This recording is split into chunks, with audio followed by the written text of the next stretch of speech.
Hey there, this is Dave from the Author's Reserve. The format for this video was supposed to be a little bit different because I was talking about a pocket pen.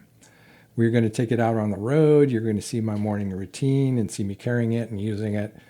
But unfortunately, I had some audio issues, so I guess I still have some on-set kinks to work out. But so for today, we're just going to go back to the talking hands. The name of the pen that we're reviewing today might sound familiar, but it is an entirely new model. And if you wind up liking this pen, you might want to move fast because it's got some introductory pricing right now. So we're going to recap my review of an older model from the same company because to date, that review is your collective favorite by a factor of 4. And this new pen is built on the learnings from that pen and replaces it as the flagship model. We'll also look at how the new design differs from the old one, why I think it's better, and how it solves 2 of my biggest gripes about pocket pens, especially EDC fountain pens. And of course, I'll do a size comparison and some measurements and a writing sample. So stay with me while I introduce you to the all-new Namisu N2. Apologies to Dr. Seuss. Let's start by saying that I purchased this pen with my own money. Full price. There wasn't even the 20% discount that's going on right now. Nobody's paying me to say anything in this video, and I won't be compensated for it in the future either. I've used this pen for about 8 weeks. I think I'm comfortable saying what I've said or what I'm going to say about this pen, and I also think this pen rocks.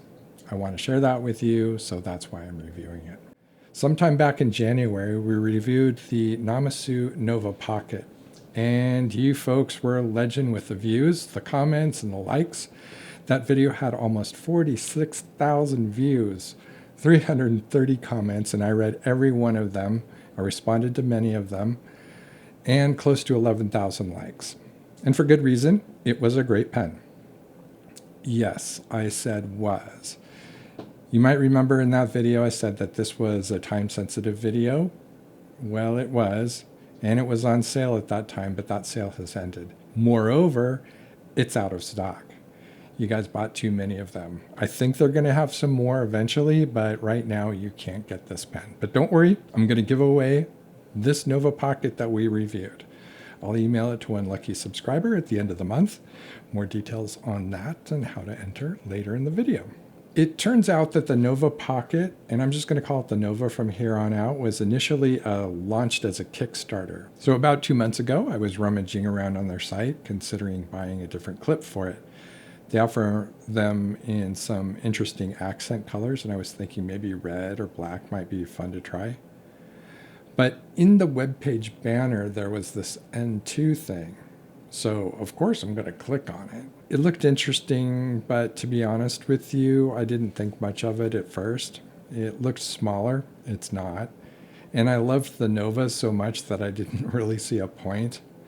But the seeds were planted, and a couple days later, I found myself back on their website, and I purchased one. If anything, I thought to myself, it would make an interesting, review video. And it got here so fast. The delivery caught me off guard, in fact. I wasn't expecting it. So let's take a look. And as I said, I've been carrying it around for 2 months, and this is where it sits most of the time. This is my wallet / notebook that I carry with me everywhere. And as you can see, the N2, this is it, is the same color as the Nova, and that's because they're both made with the same grade 5 titanium. This is the same titanium they use in spacecraft and race cars and medical equipment and so forth. It's really overkill for a fountain pen, but as they say, it's better to have it and not need it than to need it and not have it. It's plated in even more titanium to give it this color and finish. And initially, it came with more of a matte finish, but with use and the oils from my hands, this has changed to more of a satin finish, which I actually like better. Whereas the Nova has a vaguely Dalek shape if you're a Whovian, The N2 is completely cylindrical. I mean, there are no curves in this at all. Like most pens, when capped, the body of the Nova covers just the nib, and you can see the whole cap and the whole body on it, similar to the Esterbrook here. Here's the whole cap, and here's the whole body, and then underneath is the only thing the cap is covering is the section. However, the N2 is a little bit different there.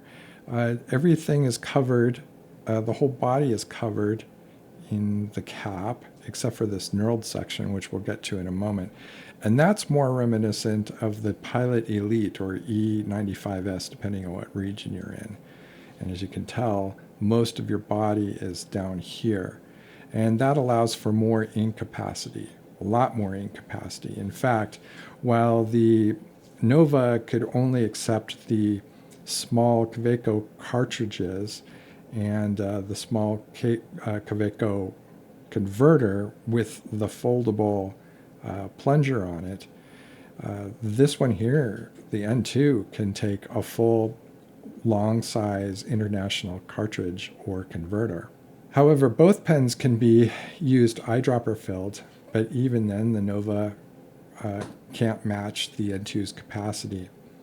I've used the N2 exclusively as an eyedropper. I haven't had a cartridge or a converter in this, and it's been with me on 4 flights. It was only on the last flight where I had any issues, and that was probably my fault because the pen hadn't, I've been using the pen a lot, and it was less than half full. Except for vacuum fillers and power fillers and the like, pens that have a way to seal the ink chamber off from the nib section, it's best to carry pens on planes either completely empty or completely full. And if you have your options, probably completely empty is safer. The reason for that is if there's an air bubble in the body, as you rise in altitude, the air bubble will expand. The ink has to go somewhere, and it's usually out the nib. But it wasn't a problem. I just blotted off the nib, rinsed out the cap with water, and it took just about a minute to rectify. So just be careful when uncapping a pen after a flight. So let's get back to this knurled section here. Besides giving the pen a little bit more visual interest, it serves a purpose. Because as I'll demonstrate, this pen uncaps without threads.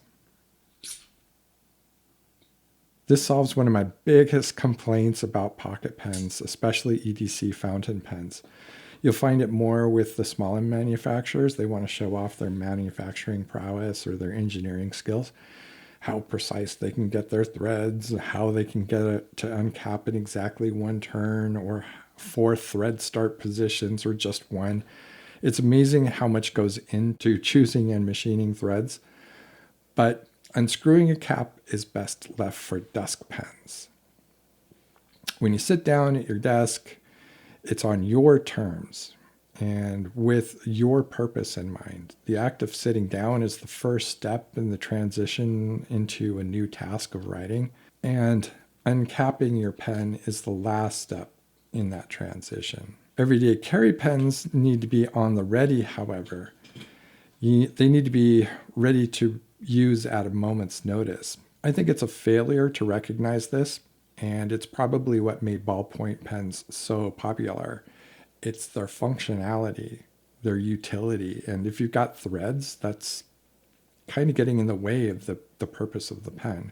If someone starts giving you directions or some shopping list items, you want to write them down, and a ballpoint is ready. Click, click, and off you go. Not so with most fountain pens, however. So sorry to the other EDC pen makers out there. Your pocket pen doesn't need better threads. It needs no threads. Namisu's secret is not 1, not 2, but 3 O-rings here. And this gives the cap a secure purchase on the body. It also seals off the nib to prevent drying out. And I have had 0 hard starts with this in the last 2 months. No skipping or anything like that. As you've probably guessed, this pen also posts without threads, but the O-rings do something else here, something I haven't seen on any other pen.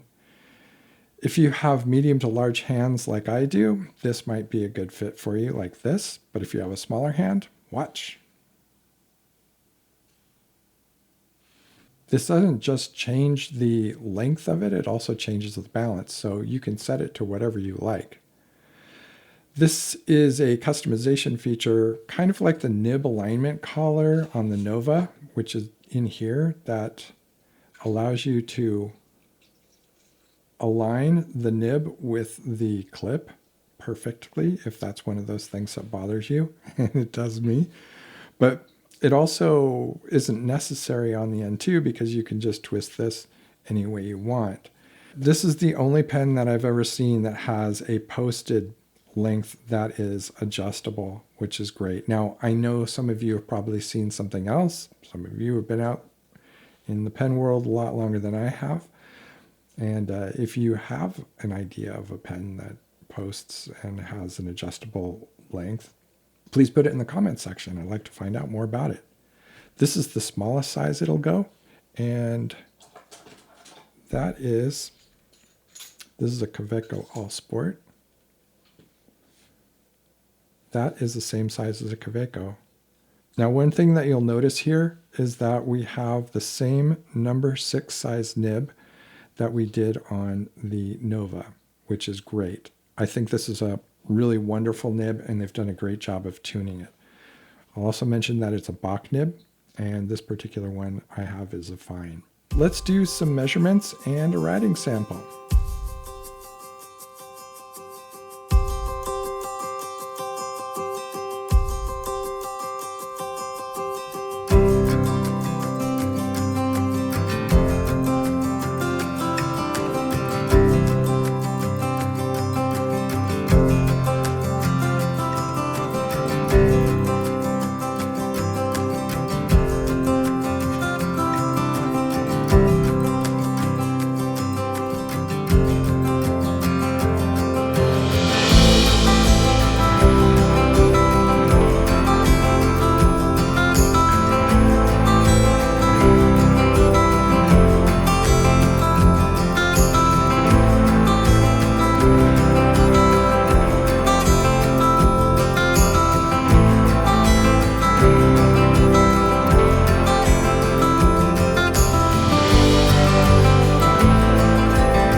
One thing I want to show off here is that this pen still has that pleasant ringing tone.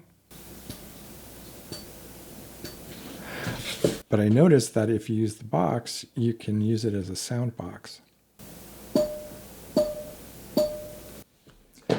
I wish it was tunable though. So that's about it for the N2. It's simple, it's pragmatic, it's durable, and it has this nice, sleek Bauhaus, almost brutalist design, adhering to the principles that form follows function. As far as I know, it's available on the Namisu website in the link below, which is not an affiliate link or anything like that. It's just a quicker way for you to find the website. And I have no idea when that 20% discount ends. So if you are interested in purchasing one, I would suggest also signing up for their newsletter. If you do that, you'll get 10% off of your next purchase. And that will bring it down to about the $90 range, which puts it in shooting distance of the Kaweco All-Sport.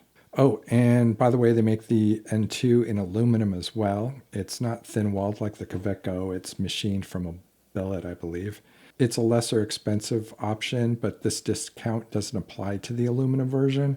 So actually the titanium model is currently less expensive than even the aluminum one. All right, so I'm giving away the Nova with this video.